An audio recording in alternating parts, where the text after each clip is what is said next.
China is Not Our Enemy, the webinar series we're doing. All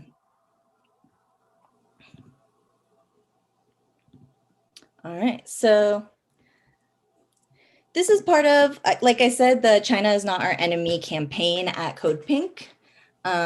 We have a series of webinars trying to push out more information, dismantling the Western mainstream media and US government narratives about China, China bashing, and generally a confrontational approach to China that is preventing cooperation.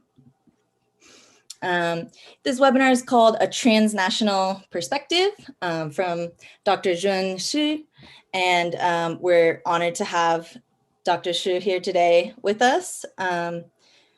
Before we get started, I would love to introduce the co-hosts the co-sponsors that made this event possible today and give a warm thank you to them. This event was co-sponsored by Pivot to Peace, our coalition partners, United for Peace and Justice, UFPJ, and the University of Massachusetts Asian and Asian American Certificate Studies Program. So thank you so much to our co-sponsors. Please check out their work, Pivot to Peace, UFPJ, and UMass AAACSP, Certificate Studies Program.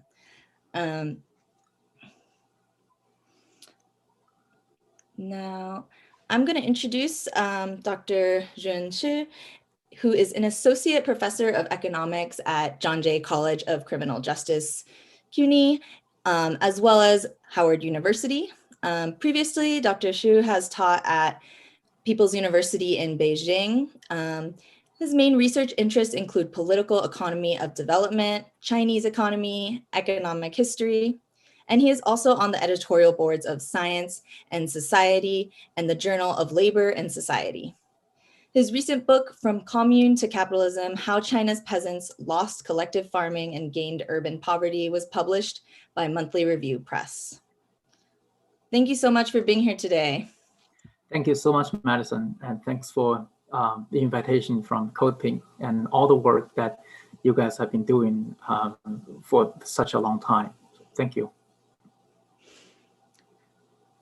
You're so welcome. The work we're doing is for people across the globe, not only Chinese citizens, not only US citizens, but our entire planet really, because what we're talking about combating right now is the potential for a US-led war on China, which also opens up the potential for nuclear war, low-yield nuclear war, hot war, which could impact the entire planet in terms of environmental damage in nuclear winter, but also in terms of human rights and the murders of civilians through war. Throughout the webinar, you'll be seeing links in the chat so you can get more engaged in our campaign. You can always find us and follow us and our actions at codepink.org/China. You can also follow us on Twitter at China Not Enemy is the handle. And we'll be talking about an action as well at the end of the webinar, where you can, if you're a US citizen, contact your senator right now to urge them to vote no on the newest anti-China legislation in the Senate, which is the Strategic Competition Act. So let's just get started with this conversation. So could you tell us a little bit about your history as a scholar, as a student and a teacher? What universities have you attended and taught at, both in China and the US? Give us a little bit of background. Sure. I grew up in a province in the middle of China called Hubei province. I studied in college in Beijing. And after college, I came to the United States for graduate school. I got my doctorate degree from University of Massachusetts, Amherst. After that, I returned to Beijing to work for a few years. I taught at People's University or Renmin University in China. I also taught some of the students from Beijing University and others.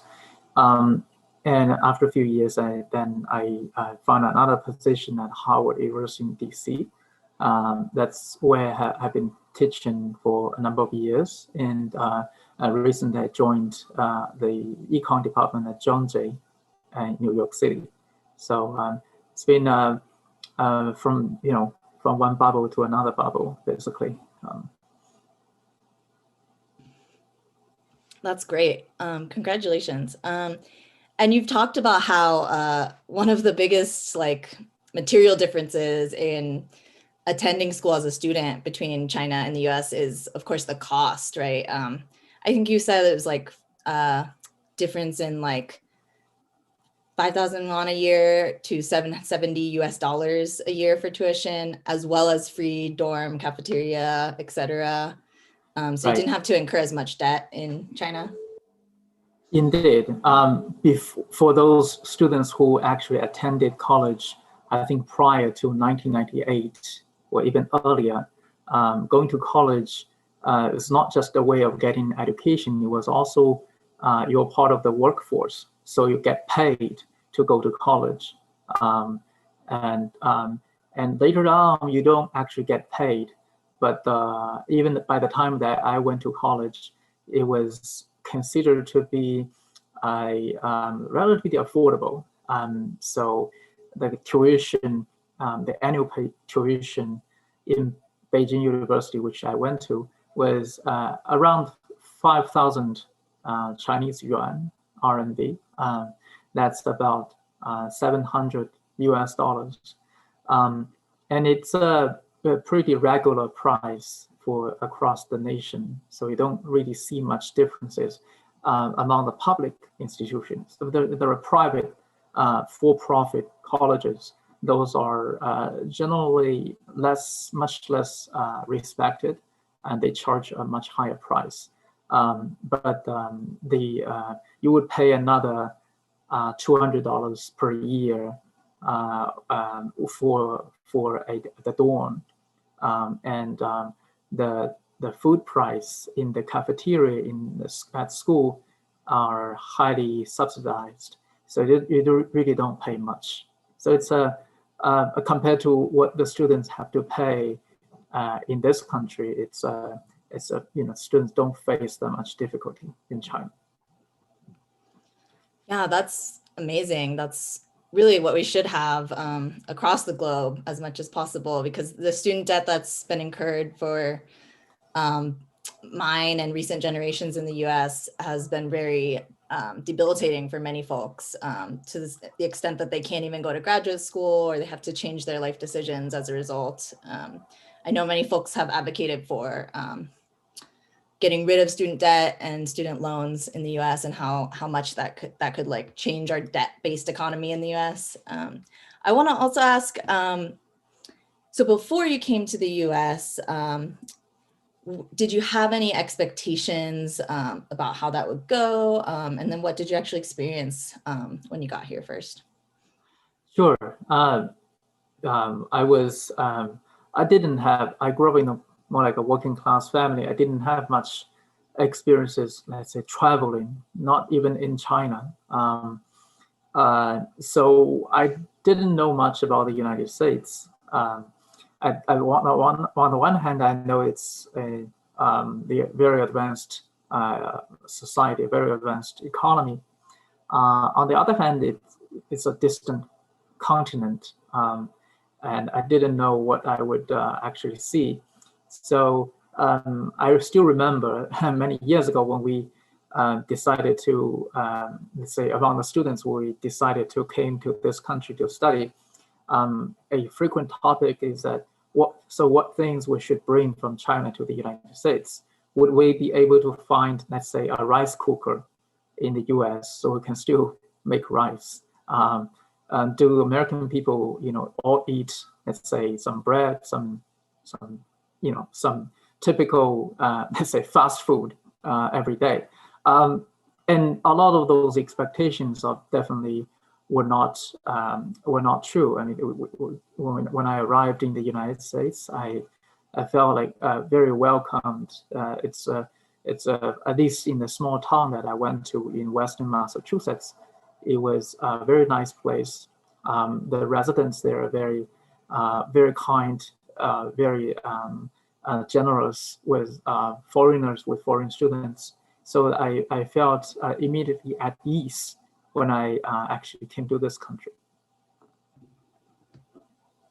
That's great to hear. And that does make sense, being kind of in the academia bubble, the campus life. There's a certain flow to that life where it's like there's some repetition and familiarity to seeing people. Yes.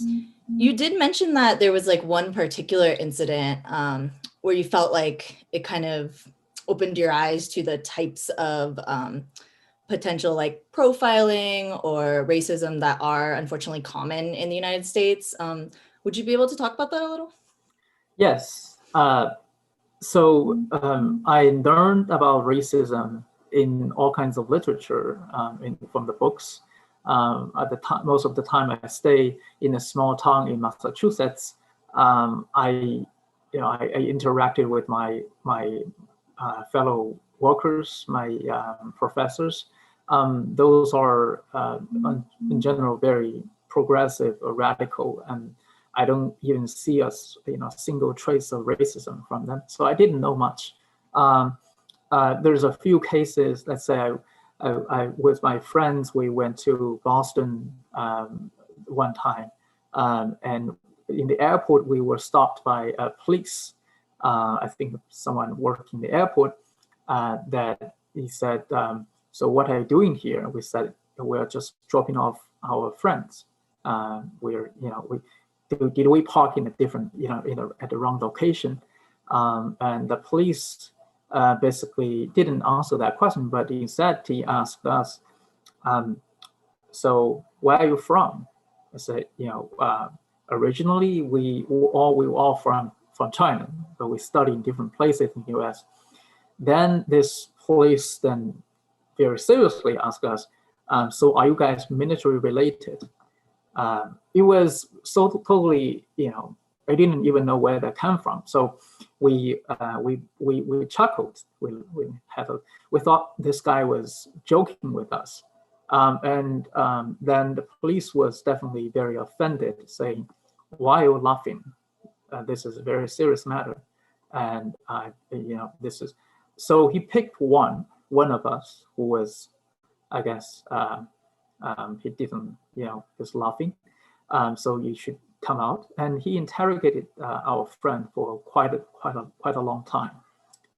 Basically, the questions, as our friend later told us, was, so which school are you going to, and how you are from China? China is so poor.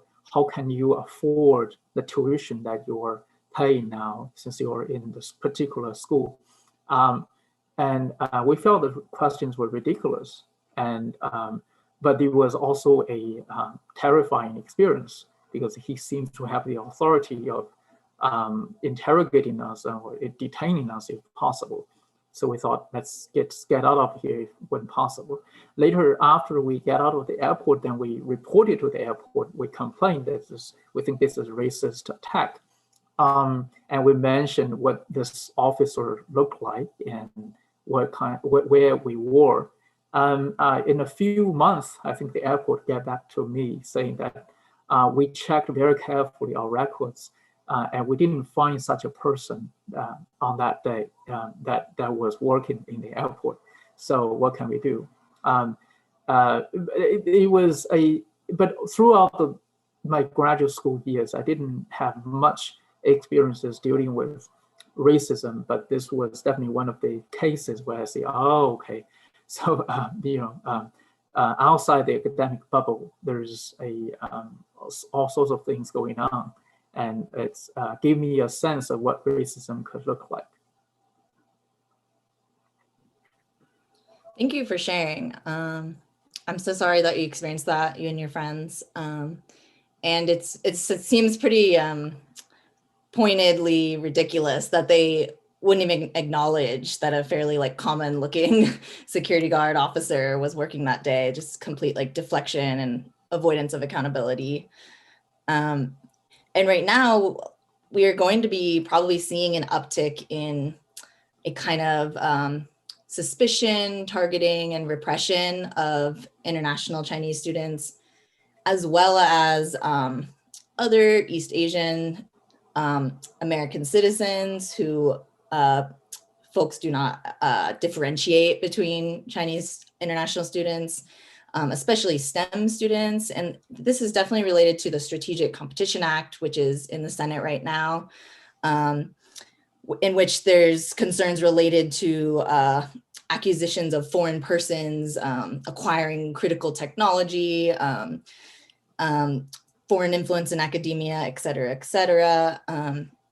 A lot of language that invokes kind of yellow peril mongering, red scare rhetoric, just generally demonizes China and anyone related to China. A recent Pew Research Center poll found that 55% of Americans support limits on Chinese students to the US, which is up from 40% in late 2019.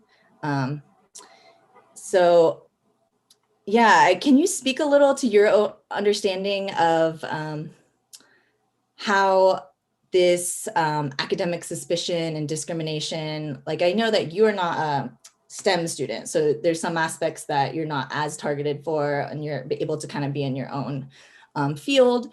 But to your knowledge, how is the US's approach to international students different from Chinese universities' approach to international students who study there? Sure. When I was working in Beijing in one of those universities, I remember the school leadership was very, I think, enthusiastic in recruiting international students. This is what they told us. This was back in 2012.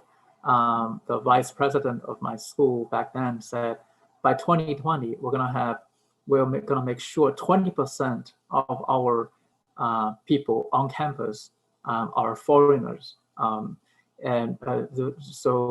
it was an ambitious plan because it was predominantly domestic, Chinese students on campus. And this was just one school, but across the nation, there's this, I think, a big push for all kinds of schools to increase the presence of international scholars and students on campus. Part of this, I think, came from there was this the pressure of increasing the degree of internationalization. It was part of the I think the evaluation of a school, how much, what's your position on the ranking, partly depends on how international you are, your student body and your faculty, etc. So they were very interested in this. The kind of suspicion that we often see in the United States against Chinese or against any other enemy state, and say that the U.S. has, is very, we don't really see or hear much in China. It's as long as you're willing to come to China, the attitude is generally very positive, and they give, I think, generous scholarships to foreign students as well. And actually, that has caused some grievances among the Chinese students. Actually, they felt like you are giving generous scholarship to foreign students, but not to us. And but in a way that tells how well, the attitude, different attitudes that the Chinese institutions, the Chinese government have towards the foreigners or foreign students. It's a different experience. Very different, yeah. And you can see how Chinese universities and institutions are welcoming internationalization and more exchange with other nations and ideas. And in many ways, the US is growing more isolationist, especially in terms of its universities, with a lot of the repression and crackdown on things like Confucius Institutes that help with Chinese language learning exchange. That's very interesting. Thank you for sharing. Let's see, I also wanted to ask, kind of going back to when you first came here and you had that experience at the airport, being profiled, being asked if you were here with the military, which is just clearly such a targeted question, relating a Chinese student to the Chinese military and assuming there's aggression and confrontation involved, and that the Chinese side of things is provoking and creating a malign influence. So has your positive experience as a student in the US, has that shifted or changed at all the more that you've lived and worked in the US? And I know that now you're a father as well.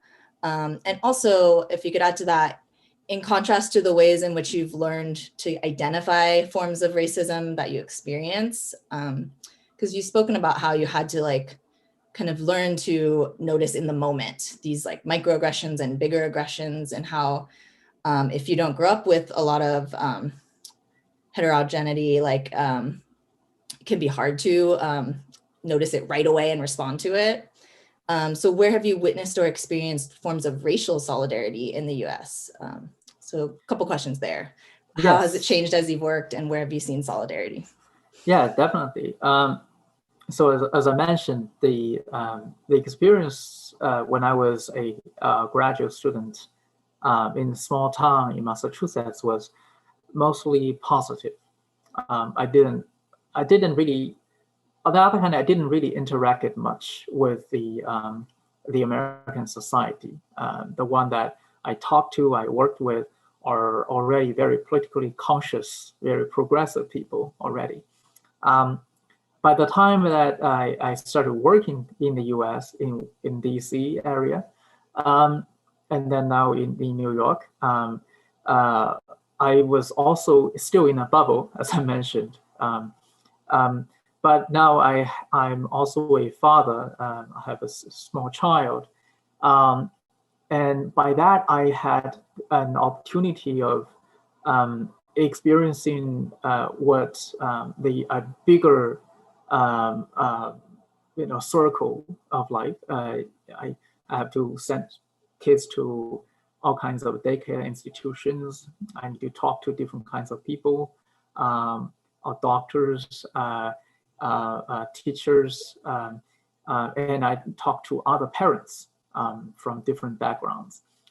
So that definitely started to, I think I started to know more of the American society. On the other hand, since I work at Harvard University, it's a leading historical Black college.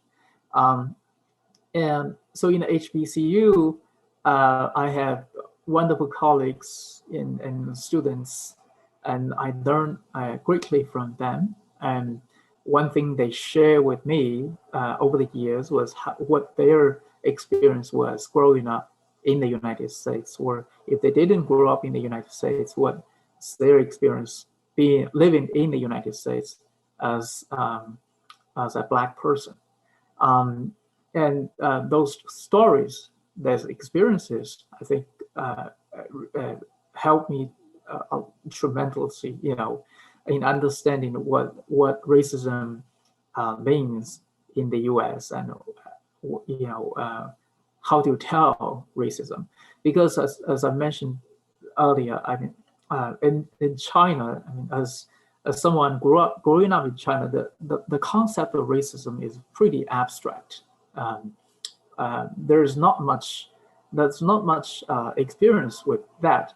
So I can still see this with many Chinese people living in the United States, especially the first generation coming here. They didn't grow up with that.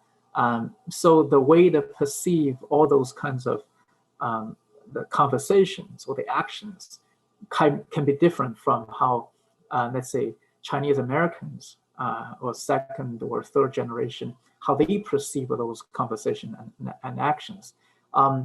And I feel that the more I learn about racism, the more I learn about the American politics, the more I can tell that, oh, this is racism.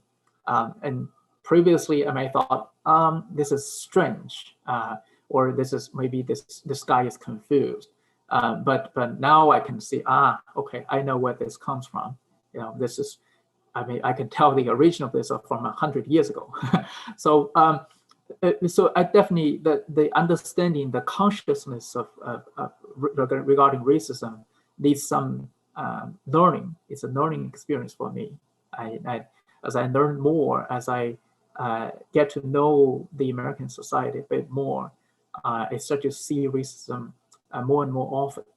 But one thing I feel I'm very fortunate is that while I was working at Harvard University, I always felt I never felt any kind of racism at Harvard with all my colleagues and students there. I think it's a racism-free campus. That's how I felt about it.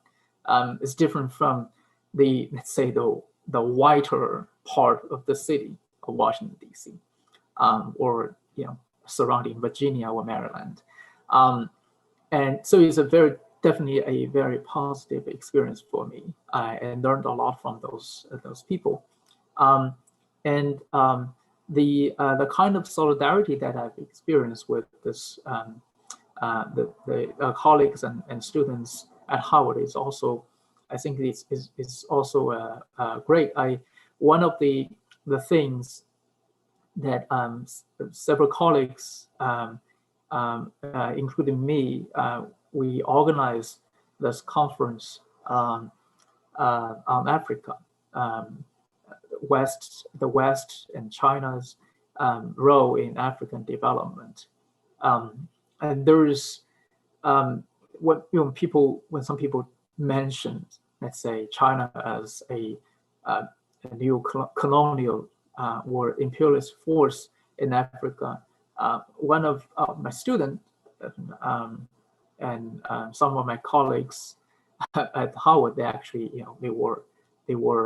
they stood up and said, this is not how they view the situation in Africa. They perceive the relationship between China and Africa in a different way. So there's again, there are different. It could be different conversation, disagreements on exactly how do we evaluate different kind of relationship.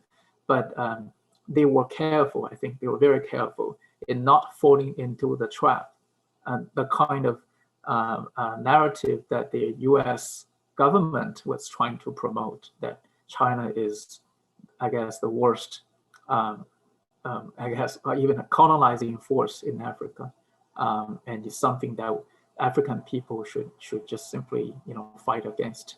I think they were very clear that this is not the political stance that they're taking. They realize that there is an anti-imperialist force that's going on, and the China's relationship with Africa went far back to the socialist with early periods, which was quite different from the colonial relationship. So there's lots of conversations that I've had with my colleagues, and I felt like we definitely had a good mutual understanding, which was very different from, let's say, the mainstream, the U.S. politics.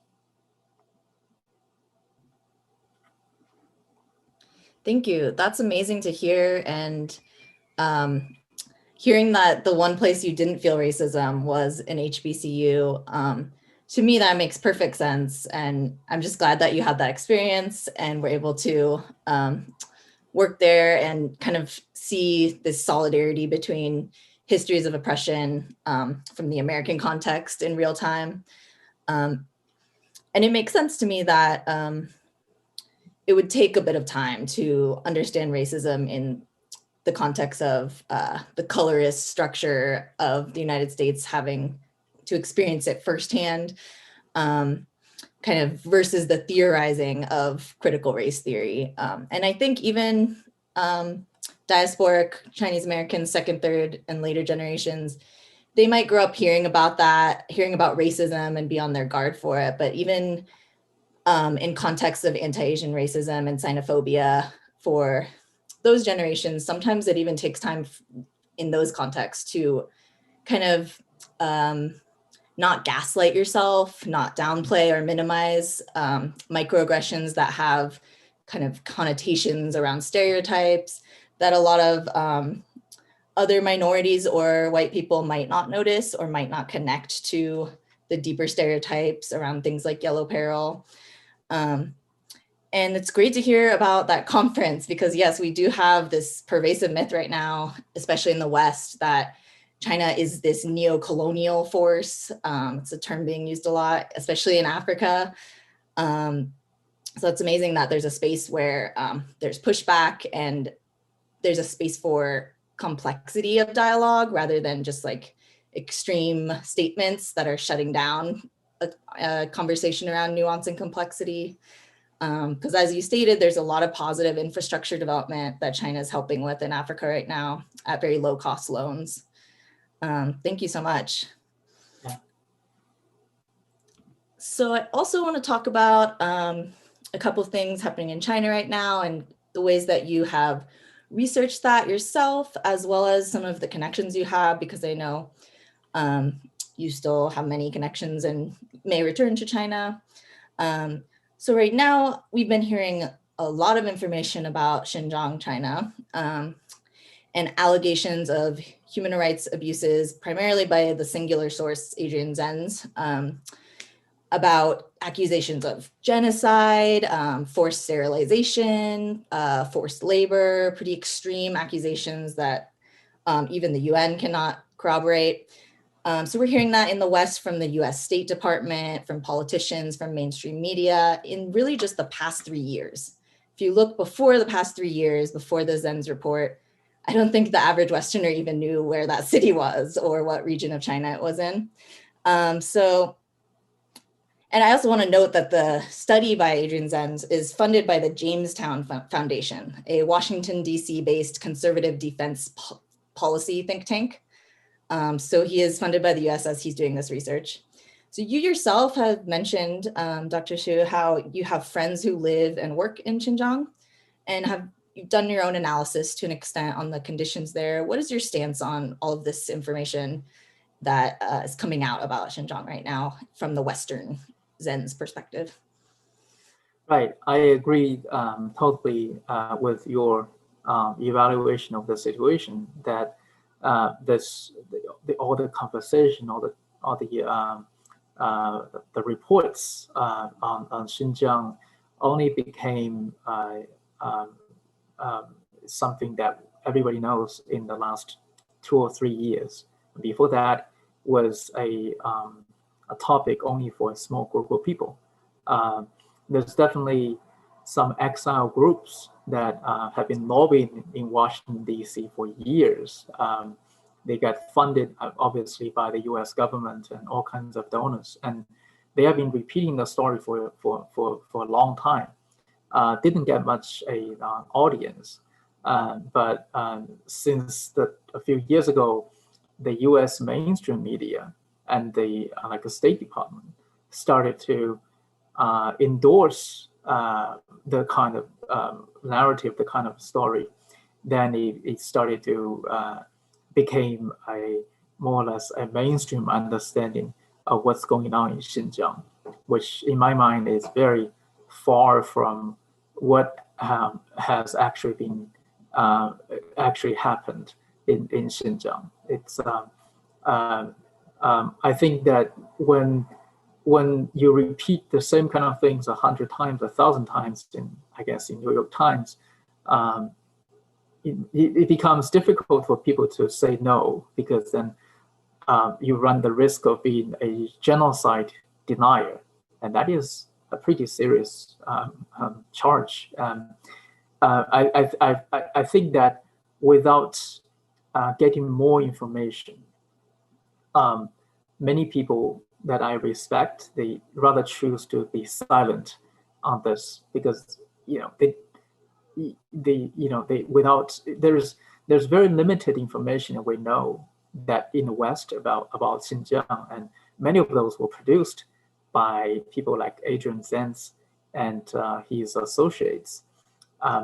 So if that's the only available information here, there's very little that we can say. Um, I, um, I think one of the things that I encourage everybody to do is, obviously this has to wait until after the pandemic, is that they should organize all kinds of research and study, field work in Xinjiang. I don't think there is really actually much restriction on academic research. I think there's some bad experience that the Xinjiang people had with with media like BBC. I think they really distorted what they were actually seeing in Xinjiang that had a bad impact on how people perceive foreigners or foreign media. But overall, I think it's even for the people in Xinjiang themselves, they definitely needed a more conversation with people living outside China to know what's really going on in Xinjiang. And without that, it's hard to, let's say, we cannot provide a point by point debunk of all the reports produced by James Tang Foundation or Adrian Zenz. It takes maybe takes days to do it. But I want to mention is that the all sorts of the allegation that Xinjiang is experiencing a genocide or a forced labor, coercive labor, of all those kind of things, they were based on very, I think, very limited information and data, and they raise more questions rather than provide a conclusive answer. And there are many evidence that you can see from all kinds of sources, from academic research, from official documents, that they portray a very different kind of story in Xinjiang. For example, the genocide story that first of all, the population increase in all the minority groups in Xinjiang have been relatively fast. And that has been, even Adrian Zenz wouldn't say no to that. But they also like to point out that, okay, so what happened after 2018? Because after 2018, it seems that there is a decline in population increase rate among all the minorities. We only have 2 years of data after 2017 or 2018, but there is a positive change starting from 2018 that the government started to implement birth control more rigorously.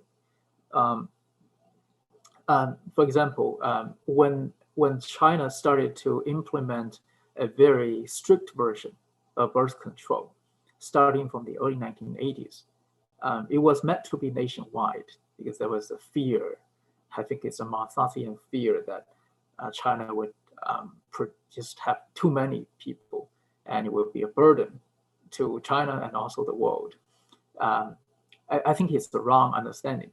But the policy at the time was tend to be very strict, extreme version of birth control, that every family can only have one child. But in practice, the policy was implemented most rigorously with the majority Han population, not so much with minorities. In theory, the minority families can have a bit more, 2 children, sometimes 3 children, depending where you live. But in practice, the government didn't really put much restriction on how many children that the minority families can have. So they can have a lot more than that, actually. And that actually has, as you can imagine, has generated grievances from the Han families, because that we only get to have one child, but you're not, doing this fairly. And starting from 2018, what I think what the government implemented was that, okay, let's really do what the regulation, the law, says. For urban family, you can have two. For the people living in the countryside, you can have 3 or 4, depending on the specifics. It is what so it's finally doing what they said they're going to do from a number of decades ago, but it can decrease the number of children that minority families can have in practice. So that's what I understood, that what could happen, could have happened. I mean, it might have happened in Xinjiang. But as I said, without further information, without further research on this, we don't know exactly, what happened. Is that really such a decrease in population growth rate? I think we need more information. Well, obviously for U.S. propaganda, for people like Adrian Zenz, they don't actually need much research. What they do is they try to find all kinds of things and say, well, we need to produce this story, and they try to fit the data to the story. It's the worst kind of research that any scholars would do, but they are not interested in doing scholarly research in any sense. So they're just trying to produce a story, a moral story, that China has been doing such terrible things to the people in Xinjiang, and that might, warrants further actions from the United States, such as sanctions, which they already did, and it hurts the actual producers, cotton producers in Xinjiang, and tomatoes, and they didn't really care about what happened to those producers, the farmers that they were trying to, I guess, in the story they were victims, but they were really victims of the U.S. sanctions. So yeah, I think they was just trying to create all kinds of excuses for, I think, abusive, those imperialist policies from the U.S.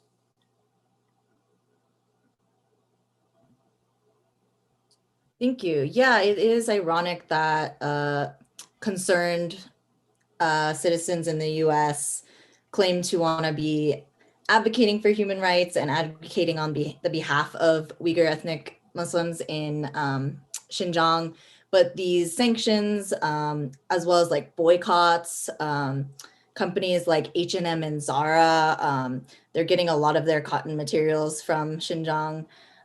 It's actually going to harm the very people that they're aiming to ostensibly protect, because you're going to be, blocking the production and their right to make a living. I think the idea that we could also just like increase the price that we pay, you had mentioned that to me at one point, that could be even more helpful than just sanctioning and boycotting. Right. Yeah, if the big corporations, they're really so concerned about human rights, they really wanted to help the people, hardworking people in Xinjiang, or anywhere else. Why don't they just decrease the profits and give more revenues to those people producing those cotton or tomatoes or any raw materials? That would have a much bigger impact, a positive impact on people's lives in Xinjiang. A lot of this tyranny, this coercive aspect, they don't really come from whatever government or state policies in Xinjiang or any other places. They really come from the market.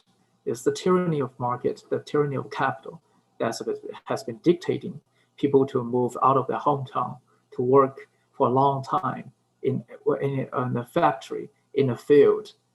That's what the market economy has been doing. In some places, even in the United States, that people know how terrible the market can be, how dictative the market can be to every one of us. But if you consider well, in the U.S., it's an advanced economy, and people can still get by in many other parts of the world, including in China, that people are already on the margin of all kinds of things, and the U.S. is trying to put a sanction that's just trying to destroy whatever livelihood that the working people have up until now in Xinjiang. So I think that's a very reactionary way of dealing with all kinds of social problems in China, in any other country. And I think also what you've been mentioning about Xinjiang and the discourse around there, especially the mainstream narrative, is similar to what we were talking about with China's investment in Africa, where these dogmatic mainstream narratives with like a conclusion already developed, and like these narratives demonizing China as a malign influence in order to like instigate and provoke war and other political prerogatives. This really all just prevents a more nuanced or complex discussion on these issues within places like Xinjiang, like population management, because overpopulation is a real issue that does need to be addressed, or some of the surveillance strategies that the police in Xinjiang have been using. These are questions that we could be discussing in a more reasonable, balanced, and complex way, because these are interesting and urgent things that we should be thinking about in all societies, not just Chinese society. I'm going to ask just one more question because we're getting close to the hour. So a lot of Western nations have compared the Hong Kong protests to other popular uprisings in the world. Comparisons to Chile, other working people who are rising up against often neoliberal military governments, et cetera. Do you think outsiders have a clear understanding of the context and the manifestations of the protests in Hong Kong? What do you think is missing from their analysis? And what have you heard from your friends who have lived through those protests and had to endure how long they went on and how violent in many ways they were? Right. Yeah. That's like Xinjiang, Hong Kong is also one of the issues that recently became somehow important in the American politics. There has been, I think, the conversations. There's been collaborations between, let's say, different U.S. politicians and the different activists or leaders from Hong Kong. I think that to a large extent, it's not just insider or outsider. People living in Hong Kong also may not have the best kind of understanding of what has happened in Hong Kong. This is definitely the case for major social events, social change in history, that when some individual living through a turbulent era may not have the best idea of what's actually happening. In a major social change, it could be a positive change, could be a reactionary change. An individual can feel very differently depending where they are, who they are. But my friends who lived and worked in Hong Kong for some time, and I think throughout the so-called protest or this movement, they mostly felt worried, terrified, because they know, like many other Chinese who originally grew up in the mainland, then work in Hong Kong, they can be the next target. There is a very strong this xenophobic nativist element in the Hong Kong movement that unfortunately has largely dominated the whole thing, the whole movement. So it's a right-wing movement overall.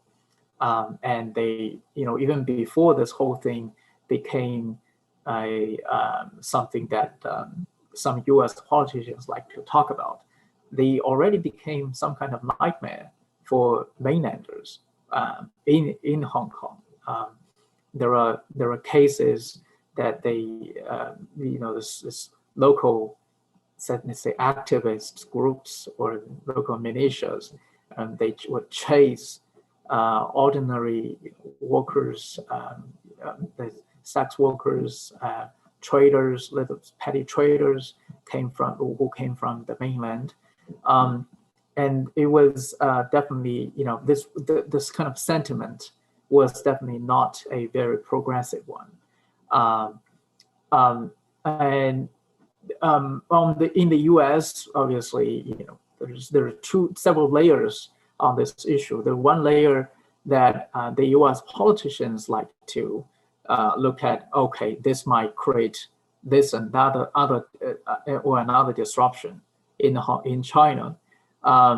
In normal times, I think the U.S. elites are pretty collaborative with the Chinese government or Chinese elites. They have all kinds of projects together. But in a time when the U.S. elites, I think, felt uncertain, quite uncertain about their own status, quite uncertain about China, and I think they were more supportive of some kind of disruption, maybe not major change, but some disruption in China, including Hong Kong. And so that's more like a geopolitical, diplomatic way of thinking things. But there's another layer, let's say, some activists, some liberals, let's say, in the US, they also feel sympathetic to the Hong Kong movement because they also, I think they are influenced, they were affected by such a long time of demonization of China. They felt like, okay, China is this, the Chinese government is such a bad one. It's creating all kinds of troubles everywhere, within China itself, in the South China Sea, in Africa, and here in this formerly, colony, British colony, Hong Kong. And they felt like, it's something that they felt they could support this protest, this movements. And there is also writers, I think more progressive writers, liberal writers, who try to highlight the potentially more progressive element in the Hong Kong movement. But overall, this, let's say, the anti-xenophobic, the more progressive part of this, the Hong Kong movement is very marginal. There's not much space for a leftist movement in Hong Kong. We don't have to go into the details, but the Hong Kong history, the Hong Kong politics, has not left much room for a leftist movement, at least not for the last 2 or 3 decades. So it has been dominated by the right-wing forces, the right-wing narratives. So I think a better way of doing this is definitely to critically evaluate what has happened in Hong Kong by not siding with this right-wing movement or protests. But I understand that many people feel hesitant because, like, well, this is happening. This is social movement. Shouldn't we just join it? Maybe when we join it, we can change it. But that, I think you can't, let's say, well, you can't join the Nazi party to change the Nazi party. The base, the social base, the whole platform is given. You join it, you're going to become part of that. So I don't think that effort has been helpful at all. And after the passing of National Security Act, I just want to mention that even though for many people in the US, it's like, oh, this is the end of Hong Kong. But for my friends who actually work in Hong Kong, they felt so relieved. They felt, okay, eventually, we're gonna get some safety. We won't have to worry about, being chased, being beaten. Our kids don't have to worry that much being singled out or being bullied by some of the right-wing people. So it's a different kind of understanding of what's going on in Hong Kong. And again, I mean, it's a general question of how do we look at the existing social conflicts or social movement or protests in the country that is in the global south, and also has a and that the U.S. also considers as part of its I guess potential enemies, not enemies, but potential enemies or competitors. I think it's people, leftists, progressives here in the U.S.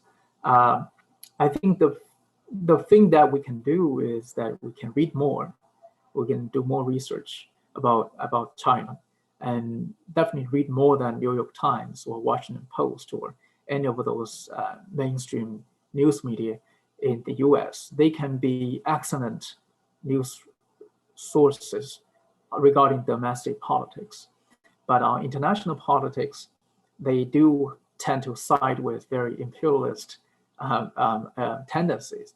And you should definitely read more. You can read more news from China itself.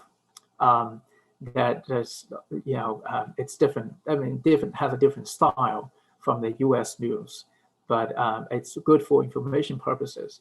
And you can read analysis or news reports from other countries, not U.S. or not China, but from global South perspectives. They can also give you some different understanding of all the kinds of things that has been happening. If you are interested in Xinjiang issues, you probably could plan for a trip to Xinjiang to really study, to talk to local people. Yes, there are surveillances everywhere, including Washington D.C. But I don't think it would be a much trouble that if you are a tourist talking with local people in Xinjiang or any part of in China, you can get more of your own understanding of this, rather than simply following what the U.S. State Department has been, whatever they have been saying. So I think that's the first step towards a better understanding of all the questions in China. And one place you can find more information is dongshennews.org. There are partners at Code Pink, and they put out a roundup of news on China as well as China and Africa relations once a week. Just this week, they were mentioning how the Chinese arrived in Africa and before the Portuguese European colonialists. And you had mentioned at Howard how that connection between Africa and China and the solidarity goes back way further before European colonization. So you can check that out at dongshennews.com. Thank you so much, Dr. Xu, for being here today for this conversation. Thank you for bringing in how nativist and xenophobic the right-wing protests in Hong Kong are. And I'm very glad to hear that your friends were mostly safe and didn't experience any targeted violence. But yes, we do know that in Hong Kong, the protests have been funded by the National Endowment for Democracy to the tune of $29 million since 2014. So there is a direct influence, and we know that the leaders of the Hong Kong protests have aligned with Pompeo, Trump, Rubio, Cruz, lots of right-wing American politicians. So thank you so much for bringing that often untold context to those protests. And we are here at the China is Not Our Enemy campaign to continue to dismantle the propaganda and anti-China rhetoric led by the US and mainstream media. We're here to say that war is not the answer. US intervention and provocation of a new Cold War is not the way to solve and address the crises facing the planet right now. We need cooperation between the two biggest economies in the world right now, the US and China. More than anything, that's what working people across the world need. And you can follow us at codepink.org/China or on our Twitter at China Not Enemy. You can also check out our most recent action to urge your senator to vote no on the Anti-China Strategic Competition Act, which would increase funding for the military, the US military in the Pacific against Asia, or against China, excuse me. Thank you so much to everyone for taking time out of your Friday to be here. You can always reach out to me at madison@codepink.org. Thanks again, Dr. Xu. Thank you so much, Madison. Thanks for all the work. Take care.